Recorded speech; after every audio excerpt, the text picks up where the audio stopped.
derecha durante mucho tiempo se identificó más bien con la defensa de intereses. Más que defender el derecho de propiedad, defendía su propiedad, amenazada por la reforma agraria o porque, no sé, los impuestos le iban a arruinar su actividad privada, en fin. Y que aunque eso pudiera ser cierto, la actitud de muchos fue más bien una actitud más personal, más de salvataje de mis intereses, de mi situación económica. Esa imagen yo creo que es distinta de quienes han asumido esta tarea, y por eso hay muchas personas que se han incorporado al gobierno con muchos ideales, y las generaciones nuevas que se han incorporado son todavía un mejor ejemplo de lo que estamos diciendo.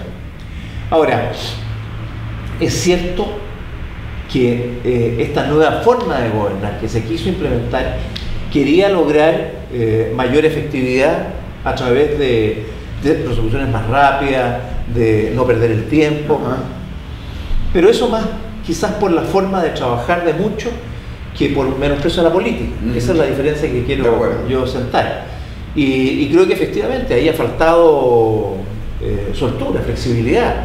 La misma situación que se ha producido en estos 5 meses que ha durado la movilización estudiantil, se ha notado cuando yo digo que han habido defectos de ambas partes. Parte de los defectos del lado del gobierno han sido la poca capacidad de comprender que no es lo mismo negociar con una contraparte ordenada, lógica, clara y precisa, que negociar con 10 federaciones de estudiantes, en que no piensan lo mismo, en que son además estudiantes que tienen muchas ideas, y yo he trabajado con ellos y son muy inteligentes y capaces, pero que no significa eso, que realmente tienen una claridad tal como para decir yo quiero 1, 2, 3, 4, 5 y no estoy dispuesto a ceder en por esta razón, salvo esto.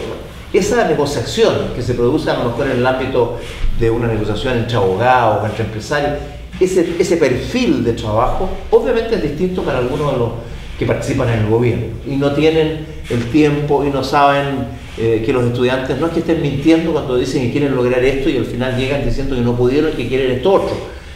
Es porque los movimientos son mucho más fluidos, sobre todo los movimientos juveniles.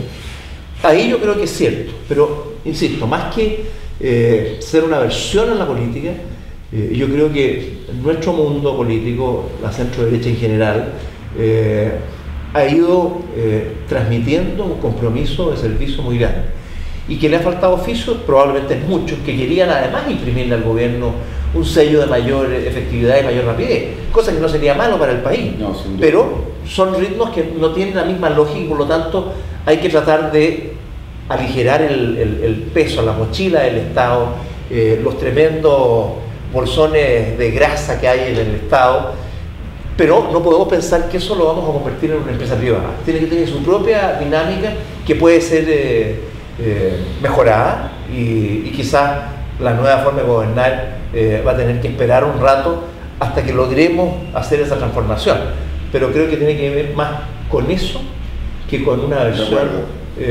conceptual hacia la política. Senador, y en ese cuadro, ¿qué es lo que explica que un gobierno que ha conducido un proceso con un crecimiento económico no visto hace buenos años en Chile, con altos niveles de generación de empleo, más allá de la discusión de cómo esto se mide y probablemente va a cumplir con creces la meta que originalmente se había planteado?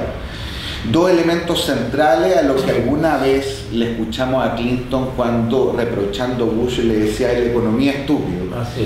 Y sin embargo tenemos un gobierno con una muy baja tasa de aprobación ciudadana, la más baja desde que medimos a los gobiernos desde el año 90, la concertación, para qué decir, en un estado de deterioro y completamente en el suelo.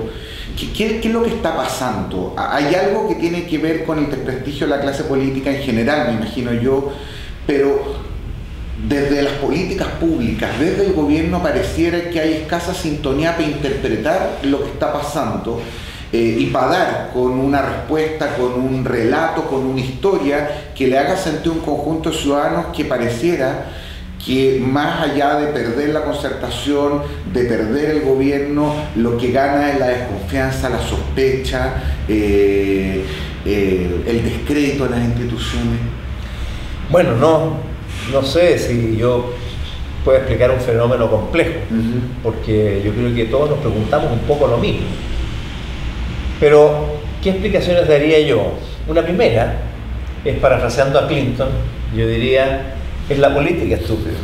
De acuerdo. Es decir, hoy día no es solamente un problema de crecimiento económico y de más empleo, que en otros momentos sí lo pudo haber sido.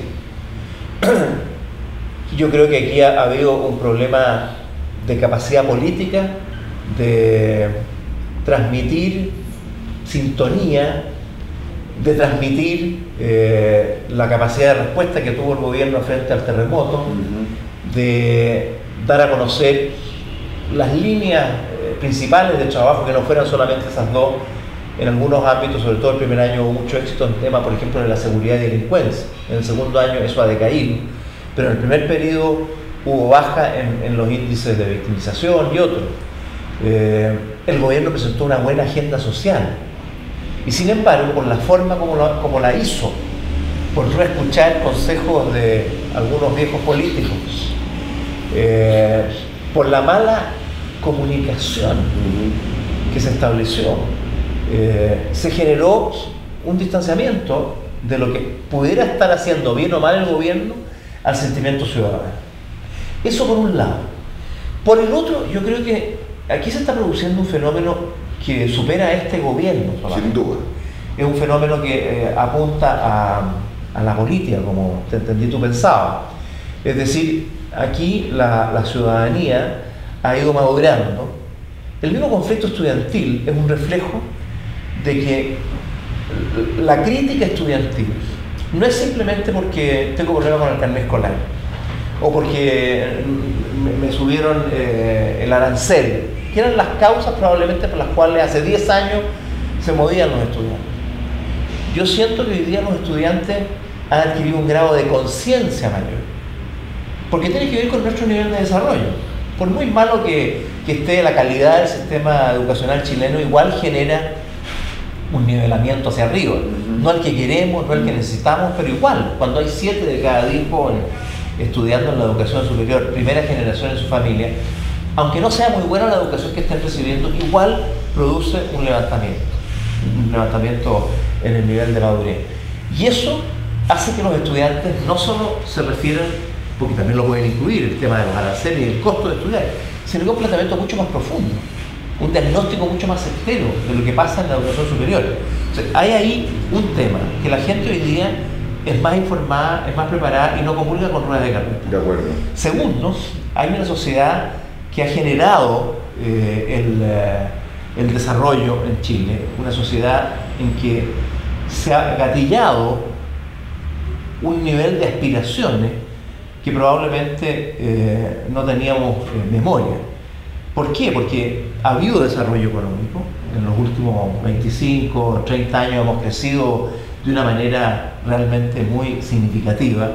Hemos sido un modelo en América Latina, llegamos a crecer durante 14 años a un 7,5%.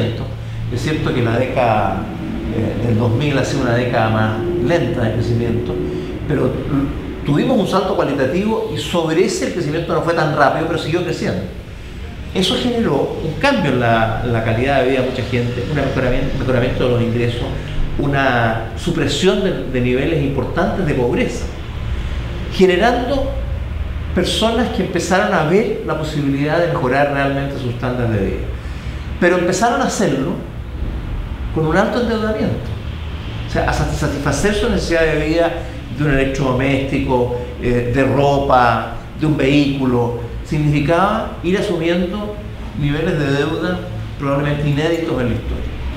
Y tanto por la insinuación, la persecución del retail, de financieras, etcétera, para que la gente se endeudara, como por el abuso de mucho en las tarifas de los impuestos, perdón, de los créditos. Bueno, yo creo que la gente en un minuto dado empezó a sentir que estaba mejorando y los primeros momentos de esa mejoría son de satisfacción, pero cuando empiezas a pagar, empiezas a darte cuenta que realmente tu vida es una jaula de oro. De acuerdo. Porque realmente cambiaste tus condiciones, tienes una casita, no una ruca, estás bien vestido, pero todo eso lo tienes que pagar y a lo mejor si trabajas 5 años todavía no lo vas a poder pagar. Es que Todo eso genera, para terminar, sí, un clima que yo creo no se ha logrado interpretar debidamente por el mundo político. Y el mundo político a lo mejor no hemos sintonizado debidamente o no hemos dado con las claves. Lo cierto es que la gente no nos cree, porque la crítica y el desprestigio o la falta de sintonía o el aumento de la reprobación del gobierno de Sebastián Piñera en paralelo con la crítica a la coalición y particularmente con la concertación, que tiene en niveles menores, tiene menos todavía. Entonces, aquí no ha capitalizado la oposición política al menos este desgaste y esta situación que se ha producido, porque de alguna manera yo creo que estamos todos metidos en un momento político que no hemos sabido interpretar o resolver bien. Y quizás en estos momentos que son de transformación, de cambio o de crecimiento, es una tremenda oportunidad si el gobierno por su lado logra dar con las coordenadas y nosotros junto con el gobierno, digo la alianza, la coalición, y al mismo tiempo la concertación logra también reperfilarse, concertación o como se llame, la oposición logra reperfilarse en torno a un proyecto con liderazgos que permitan salir, porque creo que ambos podemos correr el riesgo de quedar fuera de la película, uno u otro en manos de caudillo, un poco lo que pasó en Perú, o ambos podemos recomponer y retomar un poco lo que ha sido estos 20 años de política en Chile, que han sido desde ese punto de vista muy sanos.